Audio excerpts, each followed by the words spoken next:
So in this video, I'm going to show you how to winterize the sprinkler system. I'm actually in front of the water feed that goes out to the valve pack.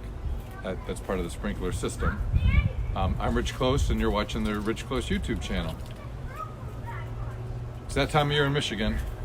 We obviously fall's here. Time to winterize things. Got a sprinkler system. I've been doing that myself for years. It's not hard, but you do need a few things to get started. So I'm in front of the valve pack. We're going to go around and I'll show you my old compressor. You're going to need a compressor with the tank, and I got a nice long line, so I don't have to move my compressor. I just actually bring the line out here and connect it to the valves to blow out the system, right? So let's go in the garage. I'll show you the compressor, and then we'll go. My tank compressor is very old Craftsman. Got it from a friend of my dad's. Probably been using it for 25 years to winterize my sprinkler system and winterize my pool. So you do need a tank, right? You need a lot of volume of air. Compressed air to blow out your line. So if you don't have a compressor with a decent tank on it, you probably won't be able to do this yourself. All right, let's fire this thing up. You'll hear how old and it is, but does the job.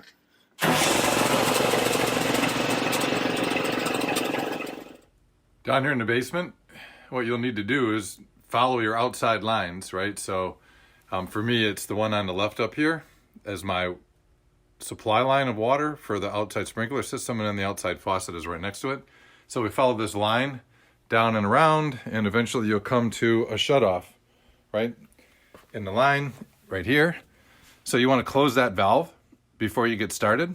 So I'll do that before I go back outside. Valve is closed. All right, now that valve is closed, you're going to come back over to the, your zones in the sprinkler system. And so for me, I'm actually going to turn it on zone 1 right now.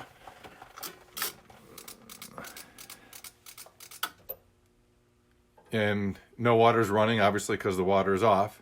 But what that does is it energizes the valve outside. And so we start the process, right? Okay, so the compressor's turned on. It's full of air, so it's actually shut itself off. I'm back outside. I turn the water off downstairs in the basement, the water supply to outside. And then I come out here and I have another valve that I really need to turn off, which I make sure I capture the feed on. So let's go turn off that valve out here, and I'll show you that in a second. And we're gonna hook up the air line. I have some fittings that are quick disconnect that I put in to the backflow valve that easily lets me pump air right through my sprinkler system. So I'll show you that right now. So again, this is the line coming out of my house, right? And then this line goes through the backflow valve, right? Back through the backflow valve, and then goes down and around into the ground, which then goes out to my pack of solenoids, right? So the manifold, and there's 6 zones in my sprinkler system. And I mentioned the quick disconnect fittings on the far side. So I'll connect into those in a second with the air hose. And again, this is the valve that I make sure is off coming from the house, right? So again, I have the water shut off. This valve is still open going out because I need the air to push the water through the lines. So let's connect the air compressor to the fittings and do our first zone. So we got the air line connected in. This is the quick fitting. There's actually a screw shutoff on this fitting. What we're gonna do is we're gonna open that, right? Zone 1 is open. And so air now is going to push the water through the line and clear out that zone. Okay, we're set and ready to go here. So let's open up the screw valve, and water should run through. And if all goes well, you'll see the water coming out in your front yard. And eventually the water will blow through the lines and scare the birds maybe. You can hear the air starting to come through. I usually let it run through until the compressor starts to cycle again. And then what I'll do is I'll shut it off. So I just shut off that little screw fitting. So the air compressor now builds back up, fills the tank with air again. And I like to give it a second shot through the zone, make sure the water's out. It kind of settles back into the low spots, and you give it one more good blow with the air compressor, and it'll push the rest of the water out of the lines.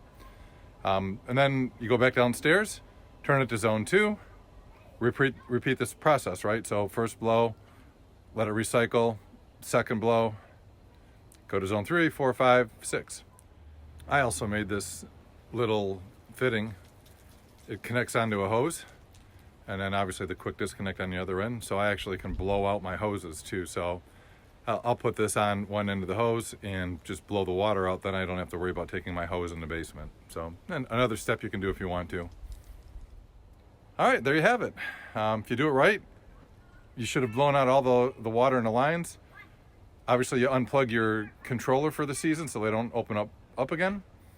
And you should be good to go. And again, I've run into problems in the past with slightly leaky valves, didn't realize it.